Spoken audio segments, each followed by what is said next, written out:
जिल्ह्यातील व तसेच देगलूर तालुक्यातील ताज्या आणि महत्त्वपूर्ण बातमीपत्रासाठी आजच आमच्या ताजा हालात न्यूज लाईव्ह या चॅनलला लाईक करा आणि सबस्क्राइब करा।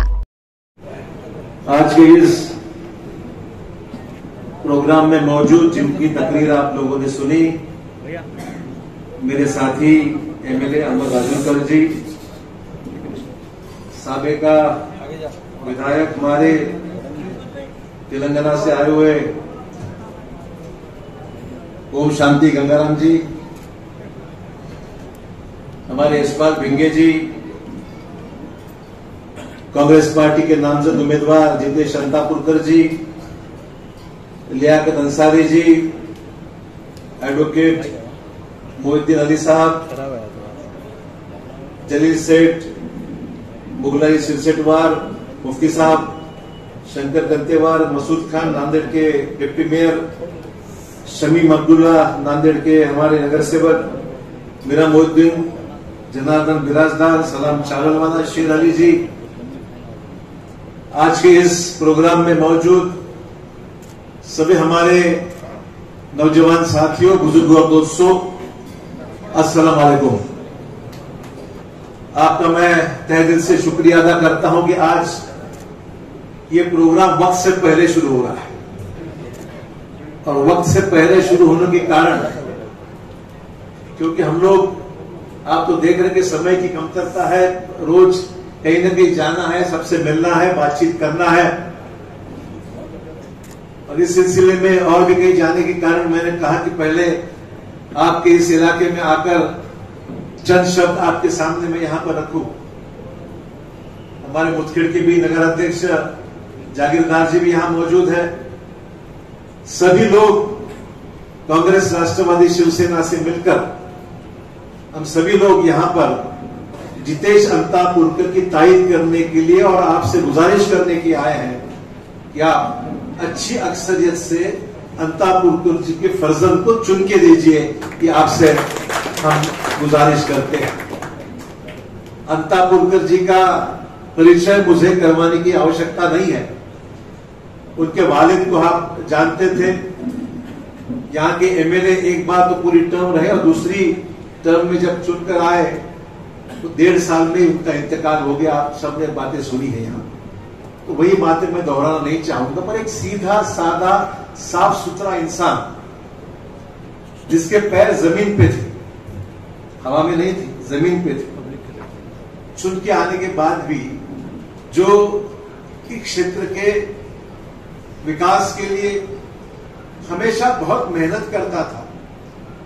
कोविड के समय में भी जैसे बताया गया, अपनी जान की परवाह नहीं करते हुए गांव गांव घूमते हुए, शहर में घूमते हुए, पता ही नहीं चला उसको कि कब कोरोना हो गया, और इस कोरोना में उसका इंतकाल हो गया।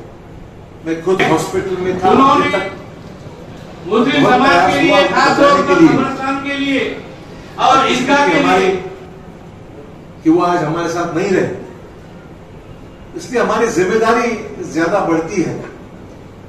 ऐसे सूरत में जो परिवार अपने साथ रहा, जिसका खानदान हमारे साथ में रहा और जिसको हमने चुन के दिया, उस व्यक्ति के परिवार को ऐसे वक्त में हमको छोड़ना नहीं है। उनको चुन के लाने के लिए हम सब आपकी गुजारिश करने के लिए दोस्तों यहां पर मौजूद हैं।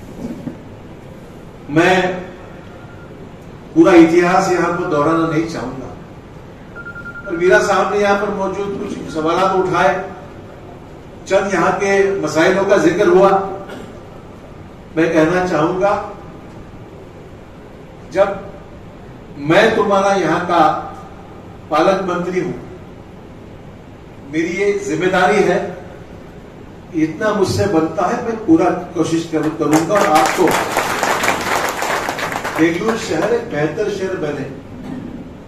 नांदेड़ शहर के बाद सबसे बड़ा शहर देगलूर है, इसलिए हमारी ख्वाहिश है सबकी कि देगलूर शहर के विकास के लिए, देगलूर और बिलोली मतदार संघ के विकास के लिए जितनी ज्यादा मदद करने की आवश्यकता है वो मैं जरूर कहूंगा कि मैं खुलेआम आपके सामने यहां पर बयान करूंगा, क्योंकि लोगों का विश्वास, लोगों की अपेक्षा जो है वो तरक्की के साथ में है। चुनाव एक उसमें मौका है जब आप अपनी मसाइलों को रखें, आपकी तकलीफों का जिक्र करें, क्या चाहते हैं वो हमें हमारे सामने रखे। तो मैं समझता हूं इस मौके का पूरा फायदा उठाकर देगलूर के डेवलपमेंट के लिए, तरक्की के लिए, विकास के लिए जिन जिन चीजों का जिक्र यहाँ मैं इसलिए नहीं ज्यादा खुल के बात कर सकता हूँ कि आप समझते हैं कि यहाँ आचार संहिता लगी हुई है, कुछ पाबंदियां हैं, कुछ कहने के लिए डिफिकल्टीज है, मुश्किलातें हैं, इसलिए मैं डिटेल में कुछ बयान करना उचित नहीं समझता। पर आज जरूर मैं कहूंगा कि हम, क्योंकि लोग मैं समझता हूं भरोसा करते हैं और मुझ पर ज्यादा भरोसा करते हैं, ऐसा मुझे लगता है कभी कभी, क्योंकि मैं फजूल में बातें नहीं करता हूं। जो मुमकिन है बिल्कुल वहां पर, उसमें गलत क्या है? जो डिमांड्स है, जो हमारी जरूरतें हैं, उनको पूरा करने के लिए सरकार जब अपनी है तो हमारी सरकार की ओर से इन सब को पूरा करने के लिए बिल्कुल पूरी कोशिश की जाएगी, पूरी मदद की जाएगी। ये मैं यहाँ पर खुलेआम आपके सामने बयान करना चाहूंगा। दोस्तों, राष्ट्रीय महाराष्ट्र की बात कहो या मैं देश की राजनीति की बात कहूं, तो मुझे ये बताने की आवश्यकता है क्या कि आप सब इससे पिछले 7-8 सालों से हम गुजर रहे हैं जहां हमको बोलने की पाबंदी है, जहां रोजी रोटी खाने की पाबंदी है, जहां हमारे को खुलेआम कुछ बोलने के लिए रोका जाता है, जब कोई बोलता है उसके ऊपर कार्रवाई होती है, कानूनी पीछे पड़ जाते हैं, किसी के पीछे इनकम टैक्स लगी है, किसी के पीछे ईडी लगी है, किसी के पास सीबीआई लगी है। हर आदमी के पीछे सरकार जो केंद्र की है वो इस तरीके से कुछ अंदाज में काम कर रही है कि इस देश में और किसी को बोलने की इजाजत ही नहीं है।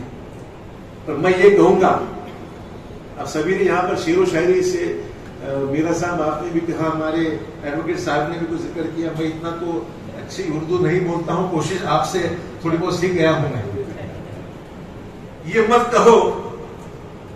कहो खुदा से मेरी मुश्किलें बड़ी है, ये मत कहो खुदा से मेरी मुश्किलें बड़ी है, मुश्किलें से कहो, मुश्किलों से कह दो मेरा खुदा बड़ा है।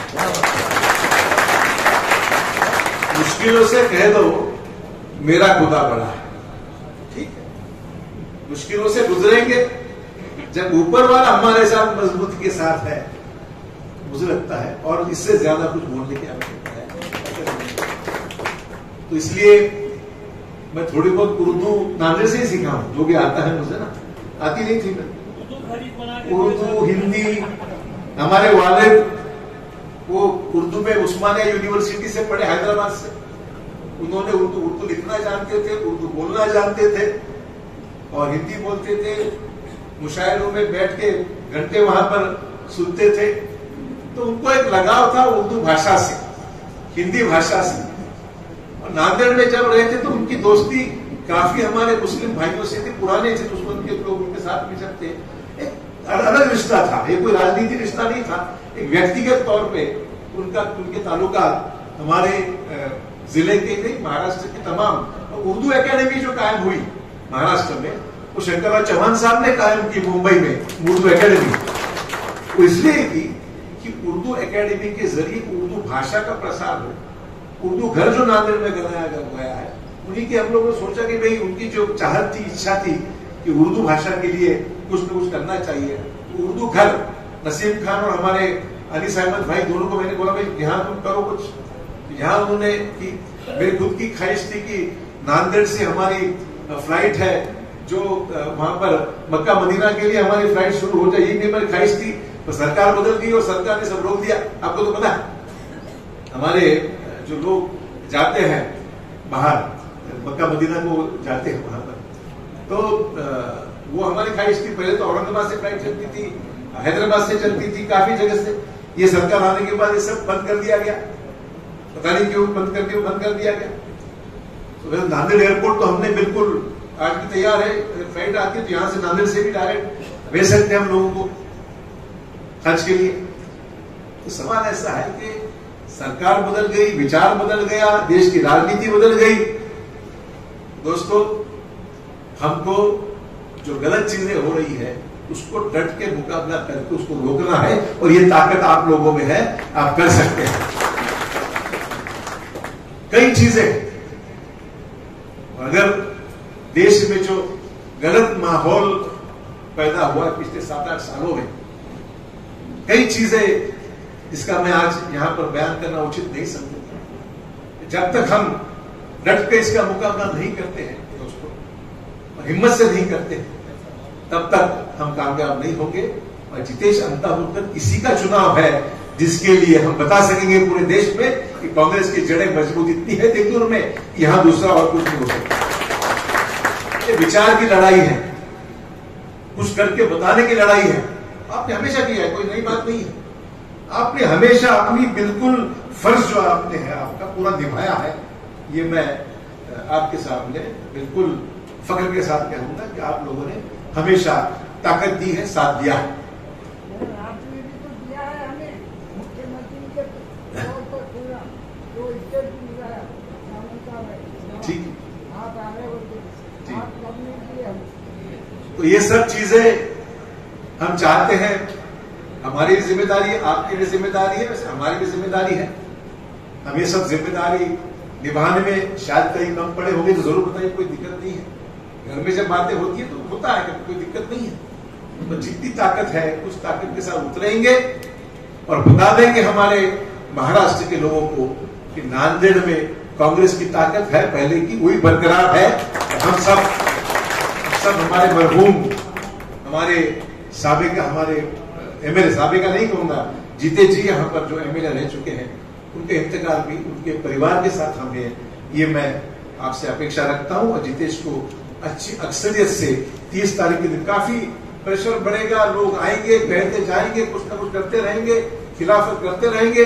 तो जब तक हम एक होकर कुछ करेंगे तब लोग कहेंगे नहीं बिल्कुल से। और देखिए मेजोरिटी से लाभ, एक वोट जरूरी है हमारे लिए, एक वोट कीमती है, जरूरत है कि नहीं भाई कैसे भी चुन के आ रहे हैं, ओवर कॉन्फिडेंस में नहीं जाना है, ओवर कॉन्फिडेंस नहीं चाहिए। हमारे घर में जितने वोट है तो सबको कराना हमको, ताकि हमारी लीड बढ़े। वो काटने की कोशिश करे तो हमारी लीड इतनी होनी चाहिए कि हमारे वोट कटेंगे नहीं, ये हमको देखना बहुत जरूरी है दोस्तों। मैं ज्यादा वक्त नहीं लूंगा और एक प्रोग्राम में कहीं जाना है। आपका तहे दिल से शुक्रिया अदा करता हूँ। 30 तारीख को पंजे पर बटन दबाइए। जय हिंद, जय भारत।